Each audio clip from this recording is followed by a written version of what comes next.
여러분, 지금까지 우리는 지혜의 가치와 효용성과 유익함에 대한 원칙론적 입장에서 교훈이 주어졌었다면, 오늘 본장에서는 실제적인 그리고 현실적인 말씀을 하고 있습니다. 성경을 보면 항상 비교적이고 대조적이에요.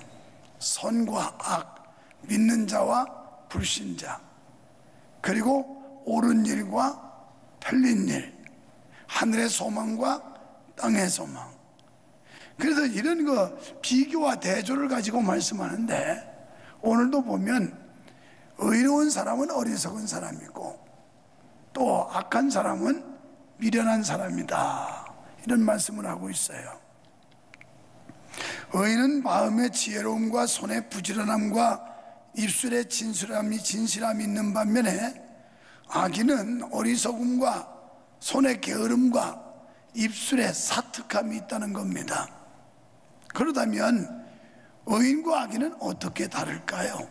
먼저 의인의 삶은, 본문에서 의인의 삶을 세 가지로 말씀하고 있는데요, 먼저 그 마음에 지혜가 있는 사람, 이 사람이 의인의 삶이라는 거예요. 그래서 1절에 보면 그 마음에 지혜가 있는 사람은 부모를 즐겁게 한다, 이런 말씀을 해요. 그러니까 부모를 즐겁게 한다는 건 부모 공경을 말해요. 부모님께 효도하는 걸 말하는데, 여러분, 효도라고 하는 건 부모님을 기쁘게 해드리는 겁니다. 불효는 기쁨이 아니라 슬프게 해드리는 거, 이게 불효고요. 효도는 인간의 기본이면서 이 사회 도덕의 기초가 되는 겁니다. 또 하나님은 우리에게, 부모에게 효도해야 될 계명을 주셨어요. 또 부모님께 효도를 잘하면 하나님께서 축복도 주시겠다고 약속도 하셨습니다.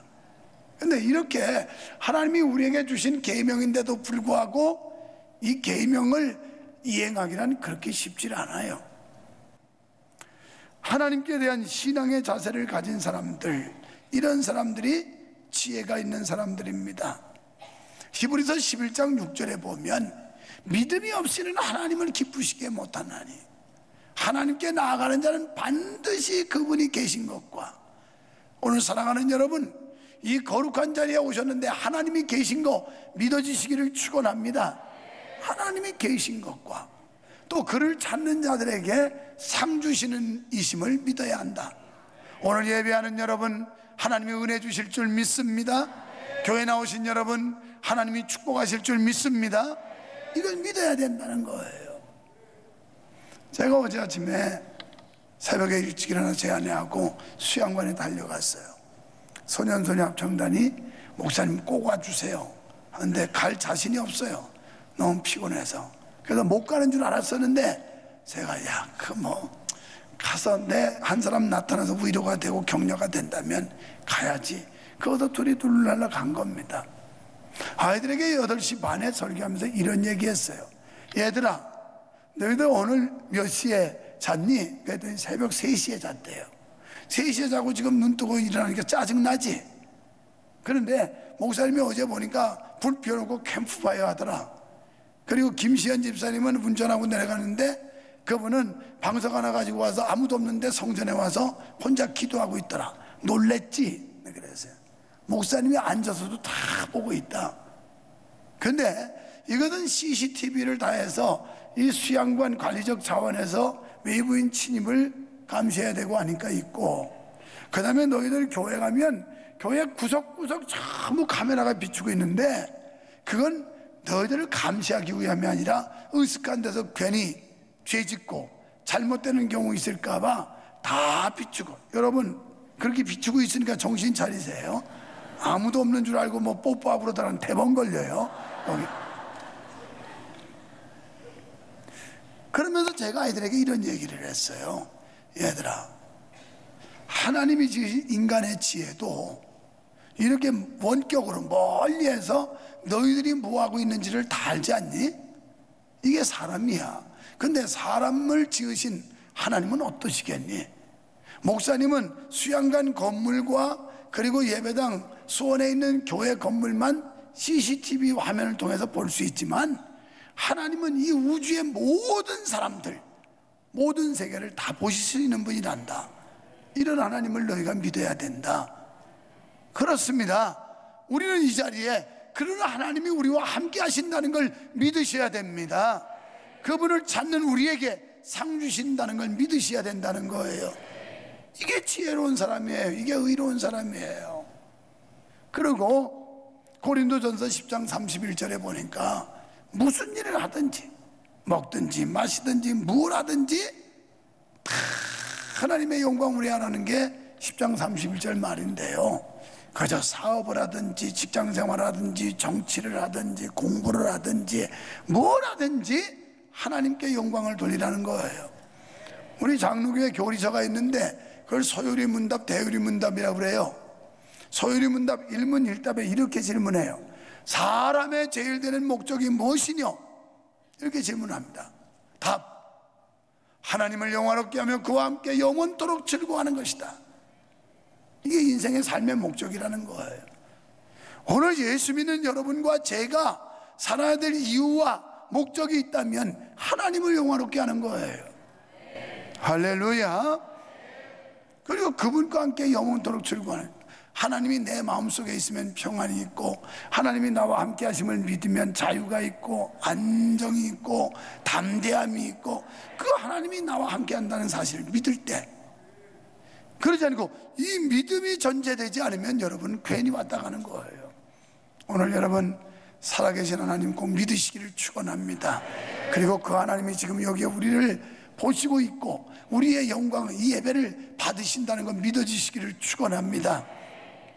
사랑하는 성도 여러분, 우리는 믿음으로만이 의롭게 되는 줄 믿으시기 바랍니다. 로마서 1장 17절에 보니까 믿음으로 믿음에 이르게 하나니 오직 의인은 믿음으로 말미암아 살리라. 오늘 의인과 악인이라고 그랬는데 이 의인이라는 것은 믿음으로 말미암아 산다는 거예요. 오로지 믿음 안에서 사는 사람, 이 사람이 지혜로운 사람이고 의로운 사람인 줄로 믿습니다. 의인 즉 지혜로운 사람은 그 다음에 부지런하다는 거예요. 게을르면 안 돼. 부지런해야 돼. 여러분, 인간은 육체를 지닌 존재이기 때문에 항상 물질의 영향력 아래 놓일 수밖에 없어요. 그래서 늘 자신의 육체를 건강하게 유익하게 하기 위해서는 경제적인 활동을 게을리해서는 안 됩니다. 그러니까 우리가 물질을 얻기 위해서 노력하는 일을 게을리하면 안 된다는 거예요. 여러분, 감리교에 창시한 요한 웨슬레는 뭐라고 그랬냐면 될 수 있는 대로 돈을 많이 벌어라. 그리고 될 수 있는 대로 돈을 많이 저축해라. 그리고 될 수 있는 대로 하나님 영광을 위해서 많이 써라. 이게 감리교 창시한 요한 웨슬레 물질관이에요. 여러분, 돈 많이 버시기를 축원합니다. 뭐니 해도 머니가 최고예요. 아유 목사님, 우리는 물질을 초래 살아야지 그런 식으로 설교하면 어떻게 해요? 여기 돈 싫어하는 사람 있냐고. 요새는 애들도 다 돈 좋아하는데 그 조그만 것들도 1,000원짜리 좀 받지도 않아요. 최소한 10,000원 이상 줘야 받아요. 그래도 50,000원짜리를 다 알아. 우리 손자도 보면 10,000원짜리가 50,000원짜리를 구분해. 이거 아주 영리해요. 여러분, 그런데 우리가 돈을 얻기 위해서는 열심히 일해야 된다는 거예요. 기독교인들은 불로소득을 기대하면 안 됩니다. 하루아침에 뭐 일확천금이 되고, 그래도 뭐 하루아침에 금덩어리가 뚝 떨어지고 뭐 이래는 거, 도깨비 같은 신앙, 이게 아니라 성경은 열심히 땀 흘려 일하라는 거예요. 게으르지 말라는 겁니다. 그래서 많은 물질을 얻어야 되고 물질을 저축해야 되고 물질을 하나님 영광 위해 쓰시기를 바랍니다. 우리는 물질에 얽매여서 노예가 돼서는 안 됩니다. 이런 의미에서 저자 솔로몬은 2절에서 불의한 재물에 대해서 엄히 경고하고 있어요. 사실 의롭지 못한 재물은 그 자체가 독성과 파멸성이 있기 때문입니다. 그 소유로 잠깐 동안은 만족이 있을지 모르지만 결과적으로는 망하게 되는데, 이 물질관이 잘못되면 돈 때문에 망치는 경우도 많아요. 돈 때문에 불행하게 되는 경우도 많습니다. 디모데전서 6장 10절에 돈을 사랑함이 일만하게 뿌리가 된다고 그랬어요. 이것을 사모하는 자들이 미혹을 받아서 믿음에서 떠나게 되고 많은 근심으로써 자기를 찔렀다. 그러니까 돈이 필요한데 절대적으로 우리가 이 땅에 살면서 없어서는 안 될 건데, 그러나 돈을 사랑하다가 결국 일만하게 뿌리가 되게 되고 자기를 근심하게 만든다는 거예요. 여러분, 사랑은 하나님께만, 하나님 최고로 사랑하고, 돈은 우리가 귀히 여겨서 아껴야 되는 겁니다. 귀하게 여겨야 돼, 물질에 대해서. 이 말씀은 돈 자체가 나쁘다는 게 아니에요. 돈 자체는 좋은데, 그러나 그 돈에 노예가 되거나 매이면 안 된다는 거예요. 우리는 물질을 정복하고 다스릴 수 있는 믿음의 사람들이 되어야 할 줄로 믿습니다. 여기서 불의의 재물이란 하나님의 주권을 허락하지 않고 자기 욕심을 쫓아 살아가는 자를 말해요. 이런 자들은 게으르고 어리석은 자들을 좋아합니다. 그러나 여호와를 경외하고 그 말씀을 경청하는 의롭고 지혜로운 사람들은 불의한 소득을 탐하지 않고 오히려 가증히 여깁니다. 대신 이런 사람들은 하나님이 주신 힘과 기회를 최대한 선용해서 자신의 손을 부지런히 놀려 얻어지는 가을의 풍성한 추수로 기뻐한다. 그러니까 자기 노력의 대가, 수고의 대가로 얻어진 것 때문에 기뻐해야 옳다는 거예요. 열심히 땀 흘리고 수고해서 소득이 있어야 되고 수확이 있어야 그것이 지극히 정상이라는 겁니다. 정녕 살아계신 하나님을 믿는 사람이라면 영육간에 게을러서도 안 되고 게으를 수도 없는 줄로 믿습니다. 여러분, 하나님은 허송세월하는 사람을 쓰지 않으세요. 우리가 허송세월해서는 안 돼요. 하나님이 주신 이 시간, 하나님이 주신 내 건강, 하나님이 주신 사업과 직장, 이런 것들을 허송세월해서 쓰는데 안 됩니다. 이걸 어떻게 하면 하나님이 기뻐하시는 일에 하나님 영광 위에 쓸까를 고민해야 됩니다. 부지런히 주어진 사명과 역할에 힘쓰는 자와 함께 하시면서 그들의 삶을 후원해 주시는 분이 하나님이신 줄 믿습니다. 갈라디아서 6장 5절 이하에 보면 우리가 세상에서 어떻게 처신해야 되는가, 육신의 상전들에게 종들은 순복하라, 이렇게 말씀을 해요. 자, 우리가 상하 직급의 차이가 있을 수 있어요. 그러면 그런 분들한테 우리는 따라줘야 된다, 순복하라는 거예요. 교회에서도 마찬가지예요. 제가 어제 아이들에게 그런 얘기 했습니다. 하나님이 우리를 부르신 부르심에 합당하게 행하자 하는 걸 설명을 했어요. 에베소 4장 1절에 보면 하나님이 우리를 부르신 그 부르심에 합당하게 살자. 오늘 목사로 부름받았으면 목사직에 합당하게 살아야 하고, 장로님으로 부름받았으면 장로님답게 살아야 되는 거고, 권사님으로 부름받았으면 권사님다워야 존경받을 수 있는 거예요. 인정받을 수 있는 거예요. 모든 사람들이 그 답게 산다는 거, 이게 얼마나 힘든 건지 몰라요. 그냥 대충 엉터리로 살면 쉬워요. 그런데 이것을 답게 자기 신분과 역할을 제대로 찾아가지고 산다는 건 아주 어려운 일입니다. 그런데 이런 사람들을 존중해 주라는 거예요. 교회에서도 정말 모범이 되고 훌륭하고 이런 장로님들, 그분들 마땅히 존경해야 됩니다. 권사님들, 모든 성도의 귀감이 되고 아름다운 그 향내를 내는 이런 권사님들 존경해 줘야 되는 거예요. 그런데 머리장머리 없이 장로 지들이 뭔데 말이야, 아유 권사 직관년이 뭔데 건방지게, 이러면 안 된다 이 말이에요. 그래서 물론 직분을 받은 사람들은 자기 직함에 걸맞는 삶을 살아가도록 노력해야 되고, 그 여타 사람들은 거기에 상응하는 어떤 대우와 존경을 해야 된다, 그런 말 했어요. 그리고 우리가 직장 생활하거나 할 때 눈가림과 눈속임으로 하지 말라, 그렇게 말씀해요. 갈라디아서 6장 5절 이하 쭉 읽어보면 그런 거예요. 눈가림으로. 예수 믿는 사람들은 진실하게 해야 돼요. 정직하게 해야 돼요. 그리고 열심히 해야 돼요. 요령이나 살살 피우고 그냥 눈속임이나 하려고 그러면 그 사람은 출세 안 하는 게 옳아요. 못하는 게 정상이고요. 과거 우리 믿음의 선조들은 그냥 기독교인이라면 보증수표였어요. 그런데 지금은 기독교인이라도 아무도 안 믿어줘요. 다 날라리들이 많아가지고, 가짜 짝퉁들이 많아서 믿어주지를 않아요.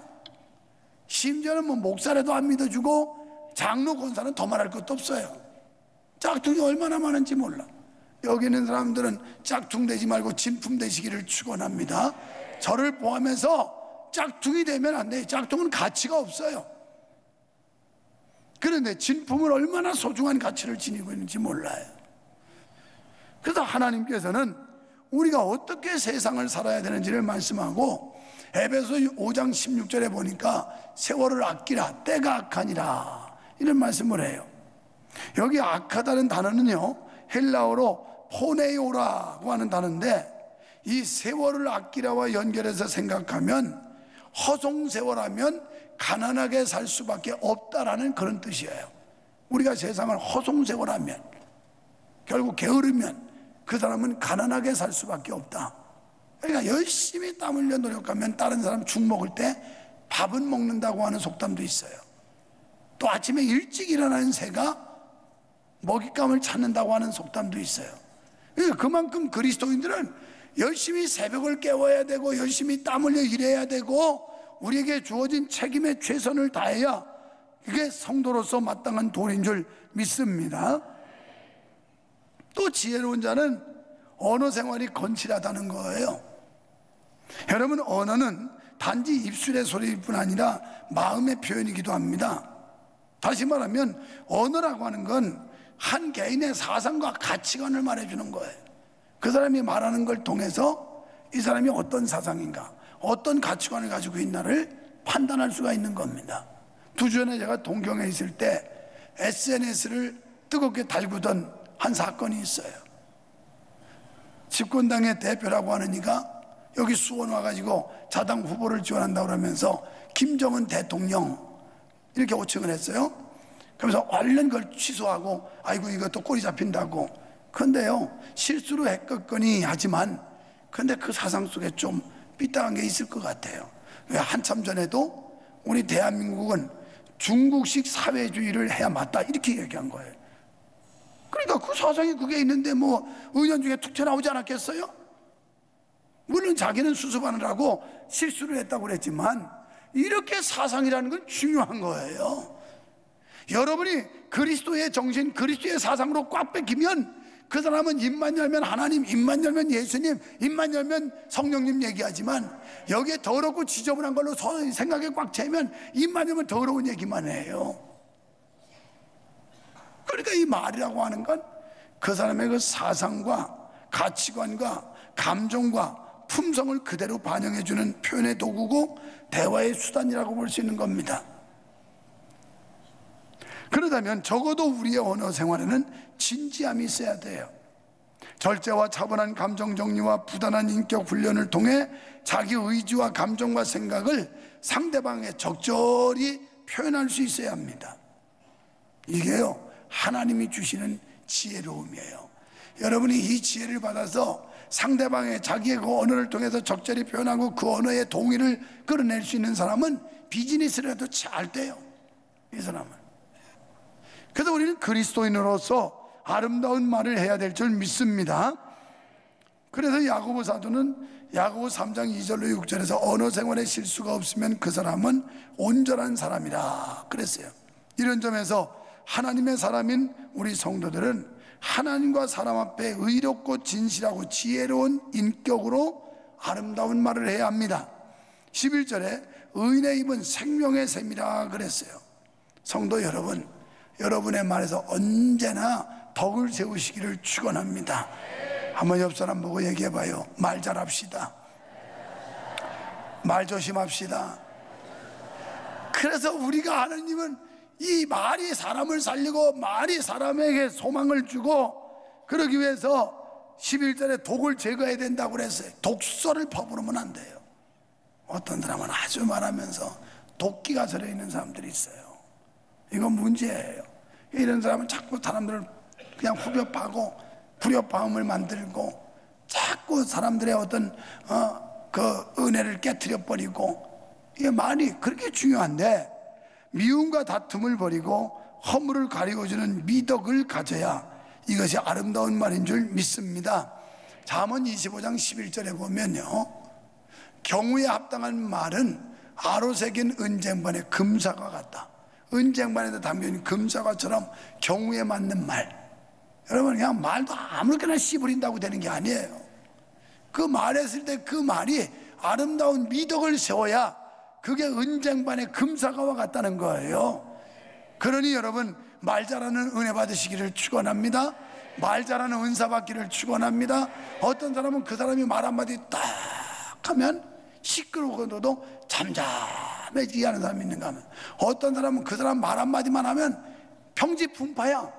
잠잠했던 것도 막 다 시끄럽게 만들어 놓는 이런 사람들인데, 우리 교회는 전자가 많아야 돼. 그분이 말 한마디만 하면 시끄러운 것도 조용히 잠잠해지는 이런 교회가 돼야지, 그 말 잘못해가지고 딴 사람을 다 부수셔놓고 평지풍파 일으키는 이런 아주 마귀 같은 사람들은 하나도 없어야 돼. 하나도 없어야 돼. 그래야 교회가 은혜롭게 잘 되는 거예요. 사랑하는 여러분, 말할 때마다 덕을 세우게 되시기를 축원합니다. 그러면 악인의 삶은 어떨까요? 이건 반대로 생각하면 돼요. 지금 말을 많이 했는데 거기에 반대적 현상, 마음이 어리석은 자요, 게으른 자요, 입술이 사특이 가득한 자요, 부모에게 근심거리 주는 자요, 그 다음에 11절, 18절, 32절 그 하는 일들이 독을 먹으면 입술로 참소하고, 12절에 미움으로 다툼을 일으키게 하고, 23절에 온갖 행악을 낙으로 삼는 사람들, 이런 사람들이 악인의 삶이에요. 결과가 어떻게 될까요? 의인의 입술은 여러 사람을 교육한다는 겁니다. 말로 덕을 세우고 많은 사람에게 존경과 높임을 받게 됩니다. 사람들에게 인기 있는 사람이 돼요. 그러니까 이 미덕을 세우는 아름다운 말을 하는 사람들은 사람들에게 인기가 좋아져요. 인기 좋아지면 진급도 하겠죠. 인기 좋아지면 사업도 잘 되겠죠. 인기 좋아지면 교회에서 인정받고 사랑도 받겠죠. 이 인기라고 하는 거, 이거 굉장히 중요해요. 연예인들은 인기 떨어지면 약 먹고 죽잖아요. 그걸 감당을 못 해가지고 자기에 대한 그 인기가 떨어지는 거예요. 그래도 인기를 지키려고, 저도 그래서 이 인기, 아직 떨어질 줄 모르는 인기 때문에 이거 지키려고 아주 고생합니다. 그냥 애들 어른할 거 없이 얼마나 나를 좋아하는지. 이거 부담스럽더라니까. 인기, 이거 높은 데 떨어지는 건 쉬운데 낮은 데 올리는 건 어려워요. 그런데 우리가 인기 있는 사람이 되려면 은혜로운 말을 많이 해야 된다는 말이에요. 사랑의 말을 많이 해야 된다는 거예요. 또 허물을 덮어주는 말을 많이 해야 돼요. 칭찬하고 격려하는 말을 많이 해야 돼요. 그러면 잘 될 줄 믿습니다. 이런 사람은요, 24절에 보니까 원하는 것이 다 성취된대요. 이를 못 받으면 얼마나 좋겠어요. 우리 모두 마음에 소원이 있는데 원하는 게 다 이루어진대요. 왜요? 하나님이 함께 하시니 형통하게 되는 줄로 믿습니다. 22절로 32절 긴 말씀 속에 무슨 내용이에요? 하나님이 붙잡아 주시니 행복하다, 이런 얘기예요. 여러분, 하나님께 붙잡힘 받으시기를 축원합니다. 여기는 유목사도 하나님께 붙잡힘 받아야 행복한 거예요. 누가 붙잡아 주느냐가 중요해요. 세상 사람들, 마귀, 이게 붙잡아도 되는 게 아니라 하나님이 붙잡아 줘야 돼요. 여기 이찬용 성도 우리 동네 시의원 후보로 지금 도전했는데 하나님이 붙잡아 줘야 된다 이 말이에요. 그래, 얼마나 불안하겠어요. 얼마나 그냥 고단하겠어요. 그런데 하나님이 붙잡아 주면 마음이 편안해져, 담대해져, 확신이 생겨. 자, 반대로 악인 중 미련한 자는 12절에 마음으로 다툼을 일으키고, 그러니까 이런 짓 하면 여러분 악인이에요. 23절 온갖 행악으로 낙을 삼고, 그러다가 7절에 그 이름이 조만간 썩게 되고 이름도 존재도 없어져요. 15절로 27절 궁핍과 단명하게 돼요. 여러분, 오래 살기를 원합니까? 여러분의 산업이 오래 가기를 원합니까? 그러려면 의인의 반열에 서야 된다는 거예요. 시편 1편에 의인의 삶은 시냇가에 심긴 나무처럼 주야로 잎사귀가 그냥 푸르청청하지만 악인은 바람에 나는 겨와 같다고 그랬잖아요. 하나님이 확 날려버린대요. 날려버려. 또 24절에 항상 불안과 두려움이 그를 쫓습니다. 28절에 모든 소망이 끊어져요, 악인들은. 또 25절 삶의 기초가 심판의 회리바람에 순식간에 사라진다고 그랬고, 29절로 30절 결국은 패망한다는, 결국은 악인은 그렇지 않으며 오직 바람에 나는 겨와 같도다. 악인들이 의인의 회중에 들지 못하니 결국 악인은 천국 가지 못하고 지옥 간다는 거예요. 오늘 우리가 믿는 목적이 뭐예요? 천국 가기 위함 아니에요? 영생을 얻기 위함 아니겠어요? 사랑하는 성도 여러분, 이 세상에는 어차피 의로운 자와 불의한 자, 그리고 의인과 악인, 선한 자와 악한 자 공존하고 사는 세상이 이 세상이에요. 여기서 우리는 항상 의의 편에 서야 되고 옳은 일에 서야 되고 선한 일에 서야 되고, 그래서 축복받는 삶이 되시기를 축원합니다. 우리의 입술의 모든 말, 우리 마음의 묵상이 주님께 연락되기를 바랍니다.